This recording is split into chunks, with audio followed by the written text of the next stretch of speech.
Last night, before the Clippers took on the Dallas Mavericks, in which the Clippers got blown out and they fell to 0-3 since the James Harden trade, you have an individual by the name of Brian Damaris. Brian Damaris is a color commentator for Bally Sports. And fair use, fair use. I'm going to play a video that is spiraling around the internet and got people buzzing. And we're going to talk about this on the other side. DJ, spin that. Ask the producer to pipe this into the Clippers locker room so I can talk to you, James. I hope you're taking notes. I'm telling you in advance, you're welcome for the wisdom I'm about to spew. Because, listen, I get on my knees every night and pray for someone to believe in me like Daryl Morey believed in you. You wanted a certain coach, they brought in Mike D'Antoni. You want to play a certain style, they played it. You wanted Dwight Howard, they brought him in and got rid of him when you were tired of him. You wanted Chris Paul, they brought him in and got rid of him when you were tired of him. They brought in your old friend Russell Westbrook. You wanted to go to Vegas on off days? They looked away. You wanted the team to stay over so you could go out at night? They changed the schedule, and it didn't work. And you know what? You said, I'm going to break up with my whoopee. Not good enough. I see the bright lights in New York. I want to go there. My old pal, Kevin Durant. It's going to work. The big three. And all after 1 year, you wanted out. You realized, oh my gosh, I took this guy for granted, the guy that believed in me. I went back with Daryl Morey. They traded Ben Simmons for you. How did they pull that off? And you know what? You went there and you got a partner who got the MVP. He won the MVP. And what did you say afterwards? You said, they didn't hand me the reins. You're the point guard. You were holding the reins. And what did you do when you had the reins? You scored 9 points in Game 7 against Boston. You blew a 3-2 series lead. So they fired their coach. Not good enough. You broke up with your guy, believed in you again. You said, the bright lights of L.A., that's where I want to go. Let's see if that works. Listen, James, have you ever had those friends who had bad roommates? Over and over, they complained about their bad roommates. This guy's terrible. The bad roommate here.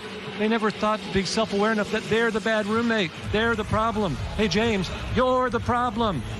If this doesn't work this year in this system with this team, then you're going to go and point fingers at everybody else, and you're going to go back home and you're going to start swiping right for another team, and there's not going to be anybody left.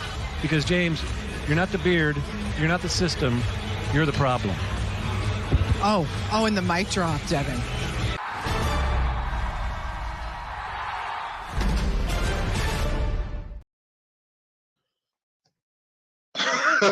Man, look. Everything he said was spot on, except for one detail. He left one part out, right? Everything he said was complete facts. But there's one thing he left out, and he left out the fact that James Harden plotted to get Kevin McHale fired. The Dwight Howard thing, when he asked for Dwight Howard and things didn't work out with Dwight Howard, he got Dwight Howard up out of there, asked for Chris Paul. Chris Paul got there. Things didn't work out for Chris Paul. He got Chris Paul traded. Chris Paul ended up getting traded to OKC. All that stuff that man said was true. He left out the fact that James Harden got Kevin McHale fired. What's up, y'all? I see y'all in the building. Ted Cox, Rasheed Holmes, my man, LA Sports Live, Bama Boy, Andover Sandlot, RG Titan. Appreciate y'all for being up in here. Hit that like button. It's the same thing I've been saying for years and years and years and years with this dude. Why do you think when he tried to go back to Houston and he told Ime Udoka that, I just want to be the scoring champion. Why do you think Ime Udoka didn't want him back there in Houston?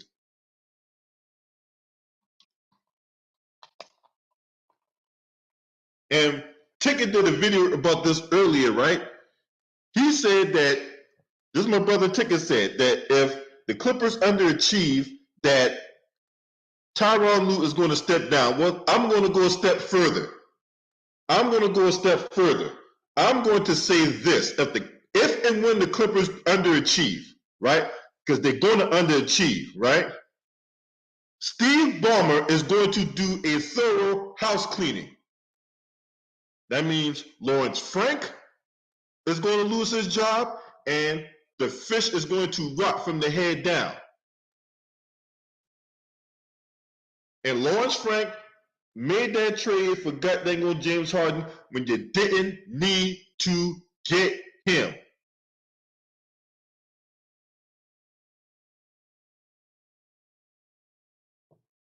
You didn't need James Harden.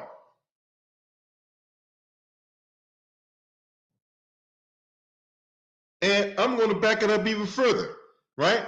Because this dude was spot on. Brian Damaris, he was spot on last night when he said this. And this was before the Clippers got blown out. The halftime score last night was 77-51. That was the halftime score last night.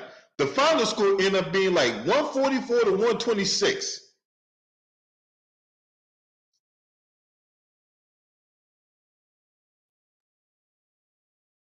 The halftime score was 77-51. The final score ended up being 144-120. Y'all gave up 144 points to the Dallas Mavericks. Clippers did. The Clippers.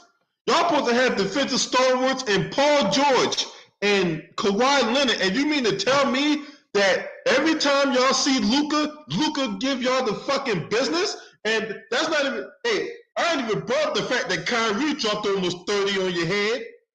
Luka had 44, Kyrie had 27.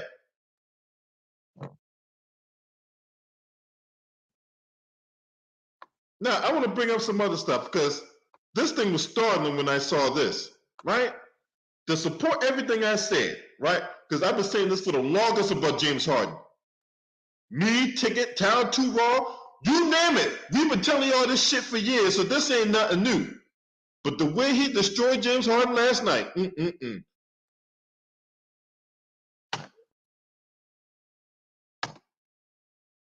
Yeah, we about to dig in this shit. We really about to dig in this shit.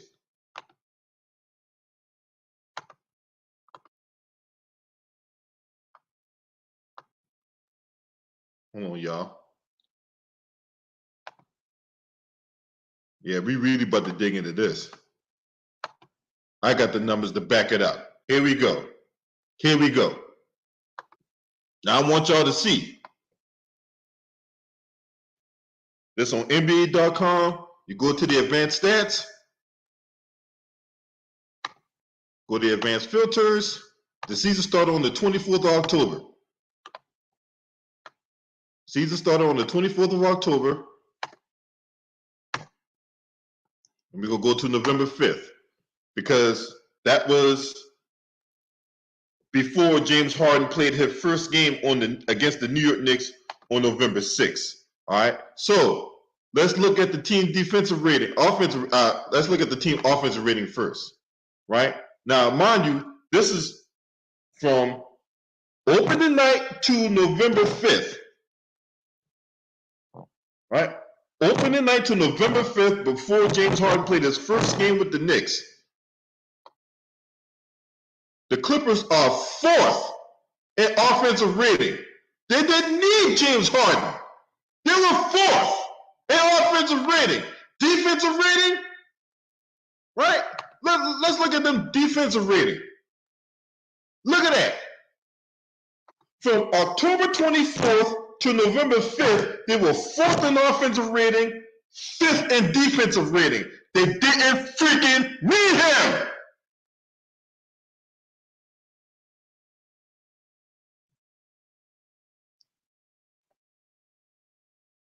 Let's not forget Russell Westbrook and James Harden were on the OKC Thunder, and it was on the Houston Rockets. There's a reason why Russell Westbrook wanted out of Houston that second go-round because of James Harden, all his partying and bullshitting. Now, everybody see that, right? From October 24th to November 5th, the goddamn Clippers were fourth in offensive rating. They were fifth in defensive rating. Now, since the Clippers inserted James Harden to the starting lineup, we're going to go off of this week alone. This week,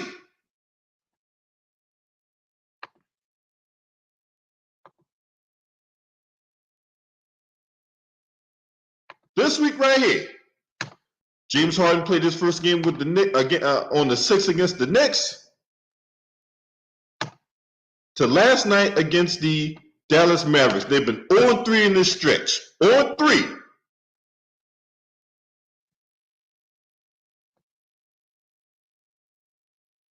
Just this week alone, look at where the Clippers at in offensive rating.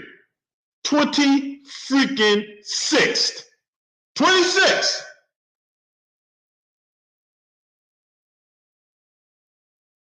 '26 in offensive rating just this week alone. Defensive rating 25th.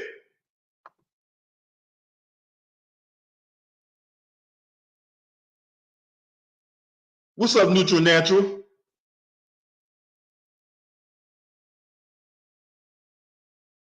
Look at that.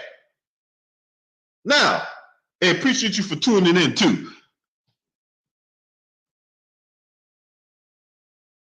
Now let's look at the stats as a whole. Because what I'm showing you was just this week alone. Bottom 5 in the NBA in offensive and defensive rating ever since James Harden got there. Right? Now, if we go off because remember, what I showed y'all was only from opening night on the 24th up until November 5th. So let's look at the stats as a whole now, right? Let's look at the stats as a whole. The Clippers dipped the 9th in offensive rating. They dipped the 9th. Now, mind you, they were 4th. Ever since James Harden got there, now they dipped the 9th in offensive rating. In defensive rating, remember, they were 5th before James Harden got there. Now they're 13th.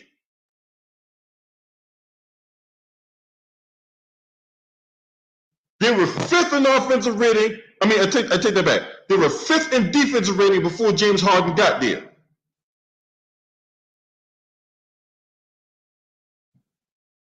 Now they're 13th. Disgusting. This man talking about how he want to win a championship. That man ain't serious about winning no goddamn championship. He's not. There's no way in hell James Harden's serious about winning a championship. He sure as hell didn't listen to the late great Kobe Bryant, but Kobe Bryant told him that his playing style was not going to win a championship. He told him this stuff back in 2019.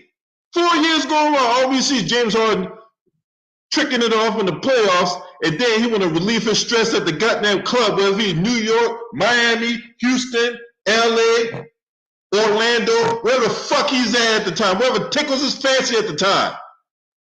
This man don't want to fucking win. Now, let's go to win. They got blown out last night by Dallas, right? Let's look at the numbers there.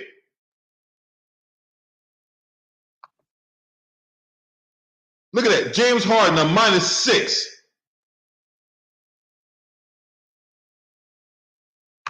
First quarter. What's up, Gideon? Hey, happy Veterans Day to all the vets out there, too. I appreciate that, Gideon. Look at that. He scored 14 points in the first quarter.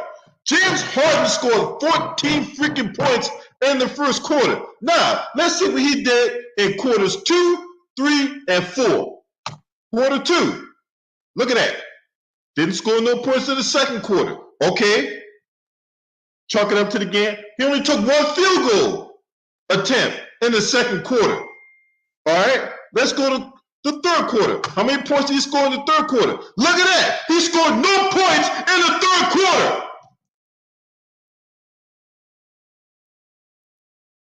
The Bama scored no points in the third quarter. Okay, so let's see what happened in the fourth quarter. Now, you would figure that James Harden would turn it up, right? Because he's this great. He's the system, right? He's not a system player. He's the system.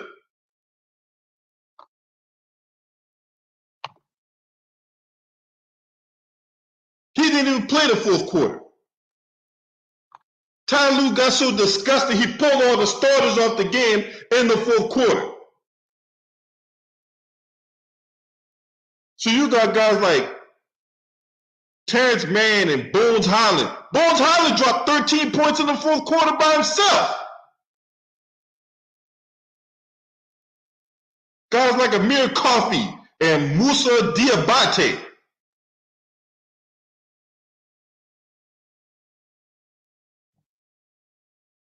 This man wrecked the goddamn Clippers, man. I don't care what nobody say. This man done went in there and damn wrecked the Clippers.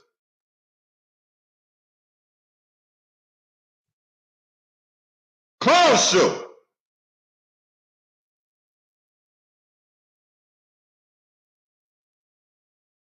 Clown show, which is the phenomenon known as James Harden.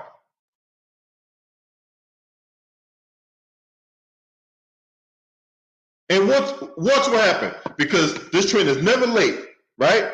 He could start going around like Brian Damaris said. He gonna go around, start pointing fingers at everybody else about what they ain't doing and how they're screwing up and all this other stuff, right? And how the Clippers didn't give him the reins, and how the Clippers didn't let him cook, and how the Clippers held him back offensively.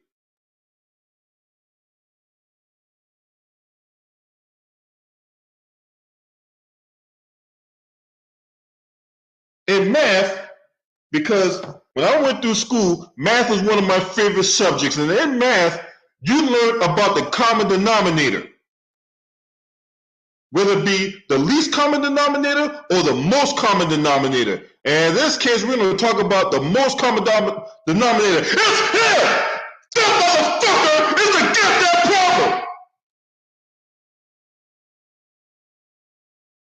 Everywhere he's went, he's the it factor when it matters least, the shit factor when it matters most. This is him in a fucking nutshell.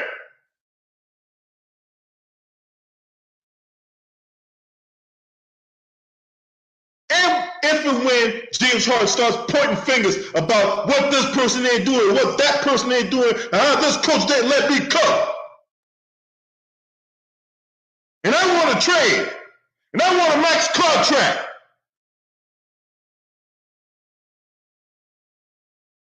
There's going to be nobody there. The same way you weren't there for your teammates when it matters most, they're not going to, the organization and these teams are seeing this, and because you're an aging player with declining skill sets on the last year of your deal, right? So any GM that trades for that, God help you. Any GM that trades for that, God help you remaining as a GM. Because this notion that you're going to bring this whole in, right? Because one thing I learned in life, you can't turn a hoe to a housewife. When this man has gone everywhere and displayed the same whole tendencies, and you're going to bring this guy in because you can quote unquote change him, then guess what? You're going to get what you get. You're going to get what you get with this dude. He had everything. He fucked it up. So don't let this man go on the goddamn press conference and gaslight you about, oh, well, you know, I need some people to trust me. I need some people to believe in me, and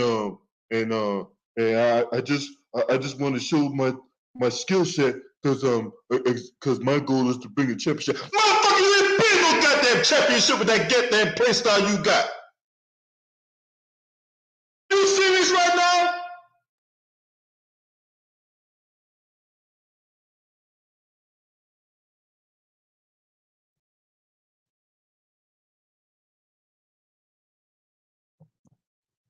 You had a 3-2 series lead against the Boston Celtics. You had them game 6 at home with the game on the line. It was you and Joel Embiid that fucked that up. Y'all the one that's supposed to bring that home. and you didn't. And then what you do? You go to Game 7, you get blown up by the Boston Celtics. You talk about how this, that, and the third didn't work. You wanted Doc Rivers fired, and you got Doc Rivers fired, and then that wasn't good enough. Doc Rivers should be coaching the Sixers right now. Instead, he's doing ESPN with Mike Breen and Doris Burke. He's doing color commentary for ESPN. Meanwhile, you got everything you wanted, and you still left. That is the profile of a fucking hoe. You give this girl everything she wants. You buy her to find his clothes, you got her to find his car, you bought her to find his house because you was out there being a simp for her, and it still wasn't good enough. She still fucked another motherfucker that was broke and had a curvy dick and all that type of shit. You going out your way to support her, and she still left your ass for that broke dick motherfucker. That's James Harden right there in a nutshell. That's whole tendencies.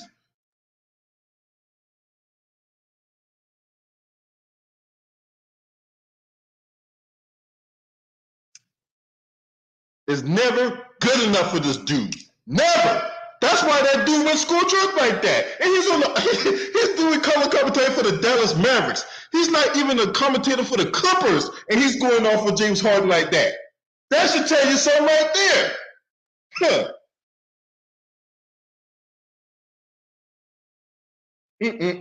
Don't worry, James Harden. That water gonna run dry.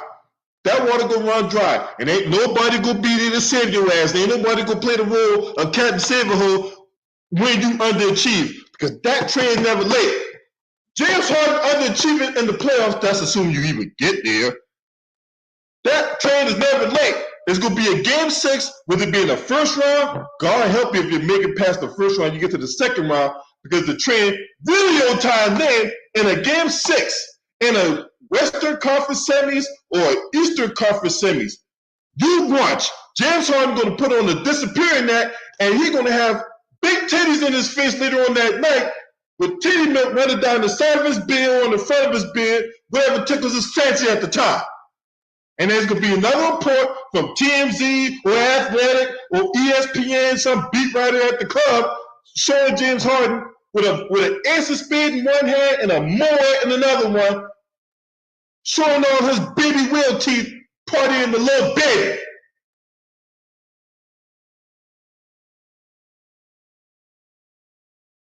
You get no more chances.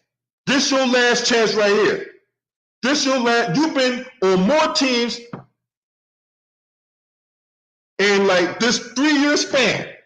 You've been on these teams, more teams in 3-year span than the law allowed. Why? Why you been on all these teams? Huh? You can't make it work on one team, right? Because, hey, the grass ain't always greener on the other side. The grass is not always greener on the other side. If you want your grass to be green, how about you get a bucket, put some water in that bastard, and then you take your ass outside and put some water in the fucking grass and actually feed it something and actually go out there and cut the grass or something. If you want your grass to be green, no. Instead, you want to go to this team, that team, run the show there, put on all kind of politics and shit, and you got no championship ready to show for it. That's the one thing that really gets under my fucking skin, because I hear people talk all kind of shit about LeBron James. And I'm just as guilty as the next person, but at least LeBron James had the hardware to show for it. You can talk about all LeBron James' backdoor politics. You can talk about all the wheeling and dealing he does in the season, but he has the hardware to show for it.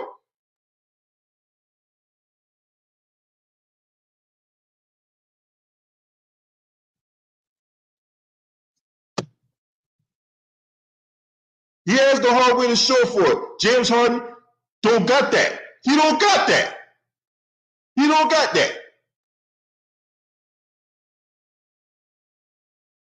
So it's only a matter of time now before we see the end of Mr. Big Titty, Mr. Big Titties in my face over Titus. Now, if you're not a subscriber to this channel, make sure you hit the subscribe button, hit the like button, and share these videos on your social media platform. Shouts out to the LDBC, Lions Den basketball community. This your man. Scream at me. Hey!